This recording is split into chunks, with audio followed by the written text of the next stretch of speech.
하나님께서 우리에게 하나님의 사랑과 하나님의 은혜를 허락하여 주시니 감사합니다. 우리가 하나님 우리의 삶의 순간순간을 우리 주님이 우리의 삶에 주시는 하나님의 은혜가 무엇인지를 하나님 때때로 경험하며 살아가 볼 수 있는 하나님의 사랑이 되도록 아버지께서 도우시고 인도하여 주시기를 소망합니다. 사랑하는 아버지,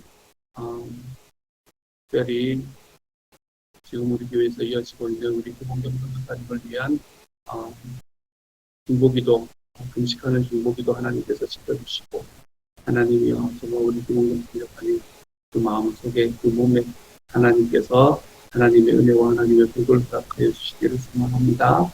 낫게 하는 역사가 그 안에서 일어날 수 있도록 주님께서 도우시고 함께하여 주옵소서.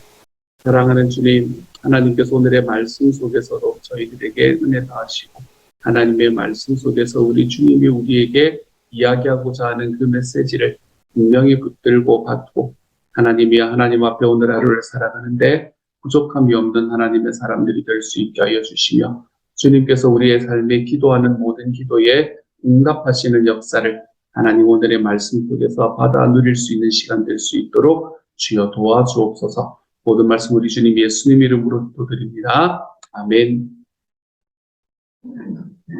아멘. 하나님께서 우리에게 주시는 말씀 함께 읽습니다. 창세기 37장 12절부터 24절까지의 말씀입니다. 창세기 37장 12절부터 24절까지의 말씀. 우리 같은 목소리를 읽도록 합니다. 함께 읽지요. 시작. 그의 형들이 세겜에 가서 아버지의 양떼를 칠 때에 이스라엘이 요셉에게 이르되 내 형들이 세겜에서 양을 치지 아니하느냐 너는 너를 그들에게로 보내리라. 요셉이 아버지에게 대답하되 내가 그리하겠나이다.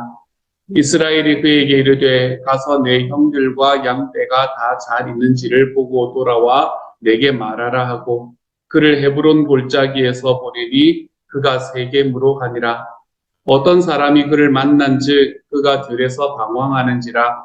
그 사람이 그에게 물어 이르되 내가 무엇을 찾느냐. 그가 이르되 내가 내 형들을 찾으오니 청하건대 그들이 양치는 곳을 내게 가르쳐 주소서. 그 사람이 이르되 그들이 여기서 떠났느니라. 내가 그들의 말을 들으니 도단으로 가자 하니라. 요셉이 그의 형들의 뒤를 따라가서 도단에서 그들을 만나니라. 요셉이 그들에게 가까이 오기 전에 그들이 요셉을 멀리서 보고 죽이기를 꾀하여 서로 이르되 꿈꾸는 자가 오는도다. 자, 그를 죽여 한 구덩이에 던지고 우리가 말하기를 악한 짐승이 그를 잡아먹었다 하자. 그의 꿈이 어떻게 되는지를 우리가 볼 것이니라 하는지라.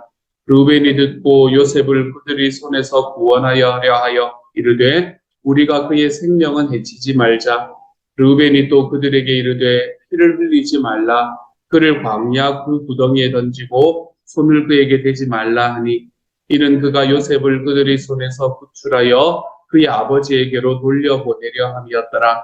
요셉이 형들에게 이르매 그의 형들이 요셉의 옷 곧 그가 입은 채색 옷을 벗기고 그를 잡아 구덩이에 던지니 그 구덩이는 빈 것이라. 그 속에 물이 없었더라. 아멘.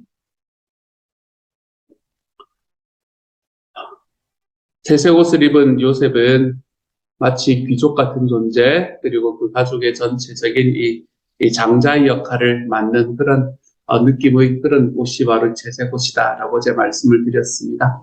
귀족 같은 존재고 그 안에서 왕자 같은 존재였기 때문에 당연히 양치는 일 이런 거는 하지 않았던 것 같아요. 그래서 형들이 다 양을 치러 갔는데 아버지의 양떼를 치러 갔는데 요셉은 그곳에 남아 있었다라는 것을 오늘의 말씀은 이야기를 하죠. 요셉은 아버지 야곱과 함께 남아 있으면서 집에서 이제 뭘 했는지는 잘 모르겠지만 어쨌든 양을 치러 가는 이런 일들은 하지 않았던 사람이 요셉인 것 같습니다. 그런데 이제 뭔가를 전해줘야 되는 일이 있었었나 봐요. 그렇죠? 자기 형들이 뭔가를 잊어버리고 갔든지 안 그러면 그들에게 무언가를 어쨌든 전해줘야 되는 일이 있어서 이제 요셉을 자기 아버지가 그들에게 보냅니다. 그래서 그들에게 가서 어떻게 지내고 있는지를 좀 돌아보고 그리고 나에게 말해줘라 라고 이야기를 하면서 요셉에게 부탁을 하기 시작을 하죠. 그랬더니 요셉이 자기 아버지에게 순종을 참 잘했던 사람인 것 같아요. 그렇죠? 참 잘 순종하는 사람이 어떻게 그런 꿈을 입으로 이야기를 할 수 있었는지는 잘 모르겠습니다만 어쨌든 아버지에게는 참 잘 순종하는 사람이었던 것 같아요. 그래서 내가 그렇게 하지요 하고 이제 요셉이 길을 떠나게 됩니다. 그리고는 이제 그 형들과 양떼가 잘 있는지를 가서 보러 가기 위해서 그가 세겜이라는 곳으로 가게 됩니다. 그때 세겜에서 양을 치고 있었던 상황이었던 것 바로 그 상황이었던 것 같거든요. 이때는 언제인가 하면 아직 베냐민이 태어나기 전이었습니다. 여러분, 베냐민이 태어나기 전이었기 때문에 요셉이 마지막 막내 아들이 되어 있는 그런 상황인 거예요. 그러니까 세겜으로 가서 양을 쳤다라고 이야기를 하는 거니까 아마 세겜에서 일어났던 디나이 사건도 일어나기 전이었을 겁니다. 아마 그 시절에 이제 일어났던 일이 바로 요셉의 스토리의 첫 번째 시작이었던 것 같습니다. 그래서 세겜으로 가서 이제 그곳에 갔더니 자기 형들이 없는 거예요. 자기 집에서 치는 양들이 거기에 없는 거예요. 그래서 이리저리 돌아다니고 있으니까 그곳에서 양을 치고 있던 사람이, 짐승을 치고 있던 사람이 이제 뭔가를 찾고 있는 게 느껴지니까 너 뭘 찾냐? 여기서 뭐 하냐? 이렇게 물어봤던 것 같습니다. 그랬더니 내가 형들을 찾습니다. 그런데 그들이 어디 있는지 안 보이니까 혹시나 우리 형들이 어디로 갔는지를 알면 좀 가르쳐 주십시오. 라고 질문을 하지요. 그랬더니 그들이 거기를 떠나서 도단으로 가자고 하는 이야기를 내가 들었다라고 이야기를 해주었고, 그리고 그곳에서 요셉이 도단으로 가서 거기서 마침내 형들을 만났습니다. 형들을 만나고 난 다음에 얼마나 기쁜 마음이었을까요? 그렇죠? 언제나 보면 물론 그 정도까지는 아닐지는 모르지만 이 가해자는 모릅니다, 여러분. 가해자는 모르고 피해자가 압니다. 피해자가 마음에 남는 거예요. 그래서 자기가 어떤 모습인가라는 것을 요셉은 어떤 모습으로 비치고 있는가라는 걸 요셉은 전혀 몰랐던 것 같아요. 그 어렸기 때문일 수도 있고 뭐 이유가 여러 가지가 있을 수가 있겠습니다. 그때까지는 아직까지는 이제 막내 아들이었고 아버지의 총애를 받는 막내 아들. 이제 이게 그때 당시로는 굉장히 버릇을 나쁘게 만들 수 있는 굉장한 이 이유였거든요. 그렇죠? 그래서 요셉이 어떤 이제 과정을 걸어서든 어쨌든 요셉은 자기가 행했던 일의 결과를 전혀 알지 못했던 것 같아요. 정말 아무 티 없이 그냥 그대로 이야기를 했던 것 같이 느껴지기도 합니다. 요셉이 그들에게 갔는데 요셉은 너무너무 좋았어요. 형들을 만나고 이제 자기 아버지의 부탁을 그가 근데 그걸 완수할 수 있었으니까 얼마나 좋았는지 모릅니다. 근데 형들의 마음은 달랐어요. 형들은 요셉이 멀리서 오는 것을 보면서 그들이 요셉을 멀리서 보고 죽이기를 꾀했다라고 이야기를 합니다. 이 형들이 가지고 있는 마음에 있는 상처가 얼마나 깊었는가라는 것을 보여줍니다. 이게 형들이 다 나쁜 놈들이었기 때문에 요셉이 이야기 딱 두 번 한 것 가지고 이 막내 아들이 이야기 딱 두 번 한 것 가지고 자기 막내 동생을 죽이려고 마음을 먹는다. 저는 그런 것 같지는 않거든요. 요셉의 형들이 너무너무 악한 사람이었기 때문에 모두가 그렇다. 저는 그렇게 보이지 않습니다. 10명의 형들이 요셉을 이제는 멀리서 보는 것을 보고 저 아이를 죽이고자 꾀했던 것은 그동안에 쌓여왔던 그 마음들이 너무너무 컸다는 거예요. 어떤 일들이 있었는지는 잘 모르겠지만 성경은 이야기하고 있지 않지만 요셉이 행하는 그 요셉의 행동 자체에서 또는 요셉을 계속해서 편애하는 자기의 아버지의 행동 자체에서 어떤 쪽에서건 이 10명의 아이들, 사실 이 10명의 형제들은 자기 어머니들도 다 다른 형제들이잖아요. 그렇죠? 그 어머니들도 다른 그 3명의 어머니 밑에서 나왔던 그 형제들 모두가 마음을 모아가지고 야, 쟤 죽여버리자 라고 이야기하는 그런 이야기가 나올 정도였으면 굉장히 그동안에 있었던 스토리들이 길었다라는 것을 오늘의 말씀에서 우리가 유추해 볼 수 있습니다. 이 과정 속에서 하여간 가해자는 모르고 피해자는 아는 거예요. 이 당한 사람이 언제나 오랫동안 기억을 하게 되어 있는 것 같습니다. 그래서 요셉이 가까이 오기 전에 그들이 멀리서 요셉을 보고 죽이기를 꾀합니다. 우리 좀 죽이자라고 이야기하죠. 그러면서 하는 말이 조롱처럼 하는 말이 뭔가 하면 꿈꾸는 자가 온다라고 이야기를 합니다. 꿈꾸는 자가 온다. 이 요셉을 꿈꾸는 자라고 이야기를 했던 것은 여기에서 처음 등장하는 것이 바로 19절의 말씀입니다.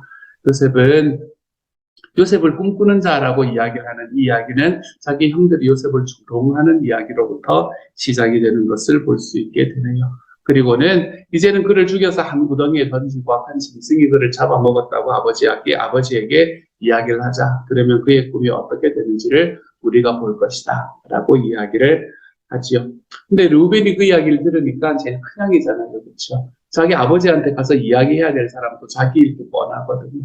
그러니까 야 이거 이러다가는 진짜 이거 죽이는 상황이 벌어지겠다. 분위기가 심상치가 않거든요. 그러니까 루벤이 요셉을 그들의 손에서 구원하려 하여 이야기를 하는 게 우리가 그의 생명을 지지를 말자라고 이야기를 하면서 그 협쳐봐야 뭐 크게 돈이 되는 이야기냐 그러지 말고 우리가 광야 구덩이에 그를 던지고 그리고 이제 그에게 거기서 손을 대지 말자라고 하는 이야기는 얘가 크게 이제 한번 깨달을 수 있도록 우리가 좀 벌을 주자라는 이야기인 거예요. 옛날에 왜 그러면 안 되는 일이었지만 어디 뭐 지하실 같은 데 가지고 문 잠궈 버린다든지 그래서 뭐 그런 일도 우리나라 옛날 우리나라도 있었었잖아요. 그렇죠? 이제 그런 느낌의 이 벌을 주자라고 이야기하는 게 루벤의 이야기였던 거죠. 죽일 일은 아니지 않냐. 얘가 뭐 알아서 그랬겠냐, 몰라서 그랬겠지. 그러니까 너무 크게 죽이려고는 하지 말고 좀 크게 벌을 주는 것으로 대신하자라고 제안을 한 거죠. 그리고 난 다음에 요셉이 이제 그 이야기가 받아들여졌던 것 같습니다. 그죠? 직접 손을 대고 직접 손에 피를 묻힌다는 것이 쉬운 일이 아니었으니까 그 이야기가 받아들여졌던 것 같아요. 그래서 요셉이 형들에게 이르렀는데 정말 발랄한 마음으로 이르렀겠죠. 이제 형들 만나가지고 상황들 보고 자기는 아버지에게 돌아가면 된다라고 생각을 했던 요셉에게 첫 번째 소위 말하는 고난이 이제 생기기 시작을 하는 거죠. 요셉의 인생은 사실은 꿈꾸는 사람이라기보다는 고난의 인생이다라고 이야기하는 게 저는 오히려 더 올바른 말씀이 아닌가라고 생각이 들 만큼 요셉의 인생은 고난으로 점철되어 있던 것을 우리가 볼 수 있게 됩니다. 그 첫 번째 고난이 오늘의 23절에서부터 시작이 되죠. 요셉이 형들에게 이르되 요셉이 형들에게 이르매 그의 형들이 요셉의 옷 그가 입은 채색 옷을 벗기고 얼마나 그게 눈에 가시였는지 그것부터 벗긴다는 게 그런 거잖아요. 제일 마음에 안 드는 것부터 먼저 하지 않았겠습니까? 그렇죠? 그것부터 벗기고 그를 잡아 구덩이에 던져서 그 속에 물이 없는 구덩이에다가 던졌다. 그래서 이제 큰 교훈을 받을 수 있을 만한 이 타임아웃 시간이 요셉에게는 이제 시작이 된 거예요. 그렇죠? 이 타임아웃 시간이 어디로 우리를 이끌어가는지를 우리가 내일의 말씀부터 함께 알아볼 수 있게 될 겁니다. 여기까지가 이제 오늘 우리가 읽은 메시지의 핵심이 돼요. 오늘의 말씀은 이 말씀으로만 존재한다라고 이야기하면 형들이 굉장히 나쁜 놈들이 되는 겁니다. 이 형들은 정말 동족 상잔까지도 서슴지 않는 그런 형들의 모습으로 나타나게 되는 것을 보게 돼요. 그런데 오늘의 말씀에서 이 앞부분과 뒷부분을 바라보면 형들이 이렇게 할 수밖에 없었던 이유가 무엇일까라는 것을 우리가 좀 깨달을 수 있게 됩니다. 도대체 그렇게 할 수밖에 없었던 이유가 무엇일까? 요셉이 평소에 어떤 모습이었을까라는 것을 우리가 한번 생각해 볼 만한 것이 오늘의 말씀이 되는 거죠. 요셉은 자기 아버지가 자기를 사랑하고 그리고 자기의 주변에 있는 모든 것이 자기 중심으로 흘러가는 그런 사람이었을 겁니다. 가정에서는 자기가 원하는 것이 어떤 것을 원하든지 그것들이 다 이루어져야만 하고 사실 자기 아버지의 지지를 받아서 그 모든 것들이 다 이루어지고 있는 그런 인생을 살게 되었을 거예요. 아마도 요셉은 자기의 삶이 굉장히 만족스러웠을지 모릅니다. 이렇게 사는 게 정말 괜찮다라고 생각을 하며 살아갔을지 몰라요. 하지만 내가 편하고 내 주변에서 내가 원하는 것들을 다 이루어가는 그 과정에 서 있다면 그 가운데서 반드시 그러한 나의 삶을 위해서 지금 희생당하고 있는 사람이 있다는 것을 한 번쯤은 기억해보는 삶을 사는 게 정말 소중하다라는 말씀이 오늘의 말씀 속에서 제 마음속에 다가오게 됩니다. 내가 정말 좀 편하게 살아가고 내가 이만하면 괜찮다라고 생각하는 그 삶을 살아간다면 누군가는 내 주변에서 내가 그러한 모습을 가질 수 있게 하기 위해서 그런 마음을 가질 수 있게 하기 위해서 누군가는 희생당하며 살아갈 수도 있겠구나라는 이 마음이요. 저는 어릴 때부터 혼자 자랐지 않습니까? 그렇죠? 요셉을 보면 저는 그 마음이 너무나 잘 이해가 됩니다. 제가 이랬거든요. 요셉보다 더 했으면 더 했지 덜 하지는 않았을 거거든요. 주변에 있는 사람들은 다 제가 예전에 뭐 말씀드렸잖아요. 내가 재림 예수였는데 내가 재림 예수였는데 뭐 주변에 있는 사람들이 눈에 들어왔겠습니까? 그렇죠? 그냥 아나무인이었고 거기 그 아이들이 이야기하는 것들 이야기를 들으면 밖으로는 듣는 척하지만 속으로는 에이 저 인간들이 뭘 알아가지고 있지 이런 마음들을 가지면서 있었던 모습이 저의 모습이었기 때문에 요셉의 마음을 너무나 잘 이해를 합니다. 그렇게 살아가던 저의 삶이 하나님을 만나고 나서는 조금 바뀌게 되기는 합니다. 하나님 앞에서 하나님께서는 우리가 하나님 앞에 신앙이 성장한다라는 것은 우리의 인격이 성장한다라는 말을 이야기를 하는 것이기 때문에 하나님께서는 제가 주님을 만나고 난 이후에 저의 인격이 하나님 앞에 조금씩 성장해 나가는 것을 볼 수 있게 해주셨습니다. 한 가지, 이거 오늘 말씀하고는 조금 거리가 있는 이야기이긴 하지만 여러분 주님 안에서 성장한다는 것은 인격이 성장한다는 말입니다. 주님 앞에서 성장한다는 것은 물론 그것도 있기는 합니다만 그것이 핵심적인 성장의 의미는 아니에요. 내가 말씀을 더 많이 한다거나 내가 기도를 더 많이 한다거나 내가 이런 것들이 나의 믿음이 성장하고 있다라는 것을 보여주는 것은 아닙니다. 우리의 믿음이 성장한다라는 것은 나의 인격이 변화되고 있다라는 것을 이야기하고 있는 거죠. 나의 인격이 변화된다는 건 그 안에서 뭐가 변화된다는 거예요? 나의 자존심과 에고가 깨어지는 삶을 선택을 한다. 우리가 그러한 삶 속에서 내가 이전에 가지고 있던 나의 인격이 예수님을 더 닮은 인격으로 바뀌어간다. 예수님을 더 닮은 인격이라는 건 어떤 인격이요? 주님께서 우리에게 보여주셨던 순종과 섬김의 인격으로 바뀌어간다. 이게 바로 우리의 삶에서 성장이라는 것을 이야기하는 겁니다. 어쨌든 하나님께서 제가 하나님을 알고 난 다음에 조금씩 저의 인생에 이 하나님 앞에 인격적인 성장을 이루어가게 하시기는 하셨습니다. 하지만 뭐 그렇게 잘 됐겠어요. 그렇죠? 언제나 그거 하고 난 다음에 전도사를 하는 과정 속에서도 언제나 제 삶은 내 중심으로 흘러가는 것이 너무나 일상적인 삶을 살아가기 시작을 했었고요. 그러한 과정 속에서 제가 뭘 하게 되었나 하면 결혼을 하게 되었습니다. 결혼을 하게 되었고 결혼을 하고 난 다음에 제가 세상에 이렇게 편한 게 없는 거예요. 여러분 결혼을 하고 났더니 세상에 이렇게 편한 게 없습니다. 집에 오면 밥을 해주는 거, 밥이 있는 거. 이야, 얼마나 감사한 일인지.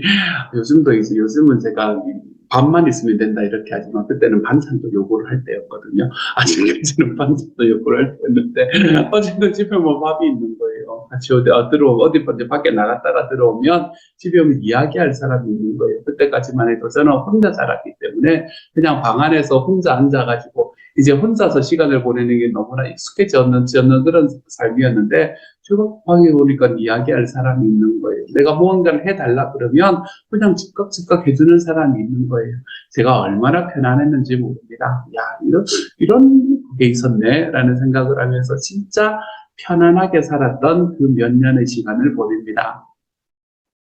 제가 마음대로, 제가 생각대로 하고 싶은 일이 있으면 마음대로 하고 마음껏 하고 그리고 그 과정 속에서 언제나 옆에서 아무런 문제가 없는 것 같은 그런 시절을 제가 참 몇 년 동안을 결혼을 하고 몇 년 동안을 그렇게 행복한 시절을 보내기 시작을 했죠. 근데 제가 부부의 삶을 들으면서 처음 듣기 시작을 하면서 내가 행복했던 시간에 제 아내가 가졌을 그 마음의 아픔들은 어떤 건가라는 것을 제가 그때에서 결혼하고 한 10년 지나고 난 다음에 거의 10년이 지났던데 10년도 넘었나 보다. 그때에서야 제가 알게 되었습니다. 내 마음이 편하게 내가 정말 편안하게 살아가는 그 과정 속에서 가졌어야만 했을 제 아내의 마음앓이 그것에 대해서 아무런 이야기도 하지 못했던 그 사람의 희생 제 아내 희생만 있었던 게 아니더라고요. 제 아들이 또 얼마나 희생을 했는지 모르겠더라고요. 아버지의 얼굴 집에 돌아왔을 때 아빠의 얼굴에 수심구름이 가득할 때 저는 이제 수심구름은 가득하지 않았는 것 같은데 짜증구름이 가득했던 적은 많았거든요. 얼굴에 짜증구름이 가득하다는 것을 읽었을 때에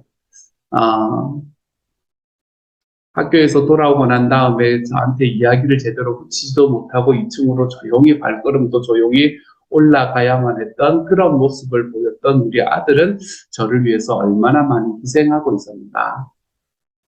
제가 이런 것들을 깨달으면서 진짜 못된 놈이었구나. 내가 이런 생각을 다시 한번 하게 되었습니다. 그리고는 내가 평생 갚지 이러면서 이제 갚아야 되는데 어떻게 아직 갚고 있는지 잘 모르겠어요. 어쨌든 내가 평생 갚지 이러면서 살아가게 되는 것 같습니다. 제가 제 삶 속에를 제 삶을 바라보아도 내가 아무런 거리낌이 없이 편안하게 살아가고 있다라고 생각이 들잖아요. 그렇죠? 그러면 누군가는 희생하고 있다는 것을 기억하셔야 합니다. 누군가는 그런 나를 위해서 희생하고 있기 때문에 내가 거리낌 없이 편안한 모습으로 살아가고 있다는 바로 그 사실을 좀 기억하셨으면 좋겠어요.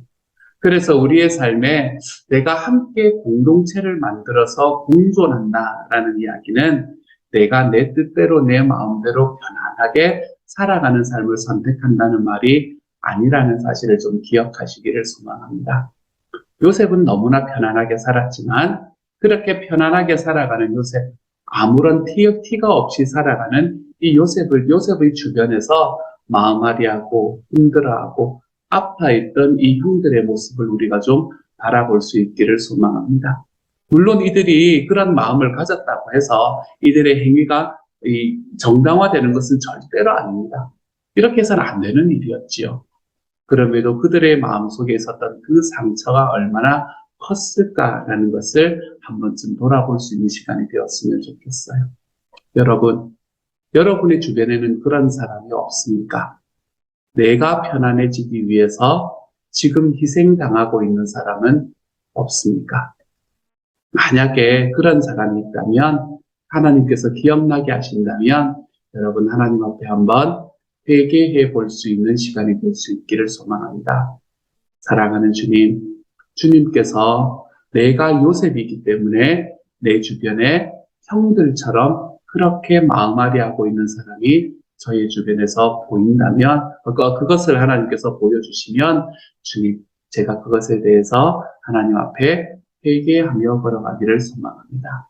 일방적인 관계가 아니라 함께 우리가 서로 간의 상호 간의 관계를 맺어가며 살아가 볼 수 있는 하나님의 사람이 되기를 소망합니다. 우리의 삶 속에서 좀 이렇게 기도하며 걸어갈 수 있었으면 좋겠어요. 많은 경우에 그것은 우리의 가정 속에서 있게 됩니다. 많은 경우에 그 사람이 나로 인해서 힘들어하는 사람은 나의 배우자나 나의 자녀 또는 나의 부모님 이런 분들이 그 자리에 서 있을 확률이 굉장히 높습니다. 가까우면 가까울수록 그 사람이 가지고 있는 그 마음의 아픔은 더해지는 것 같아요. 오늘 하루는 우리 자신을 좀 돌아보는 시간이 되기를 원합니다. 내가 좀 편하게 서 있기 위해서 내 주변에 있는 사람이 희생되고 있지는 않은가. 여러분 이것을 좀 돌아보시고 내가 그 자리에 나아가는 사람이라면 하나님 앞에 이런 결단의 기도를 좀 드려봤으면 좋겠어요. 하나님, 제가 차라리 순종과 섬김의 자리에 서는 하나님의 사람이 되기를 원합니다.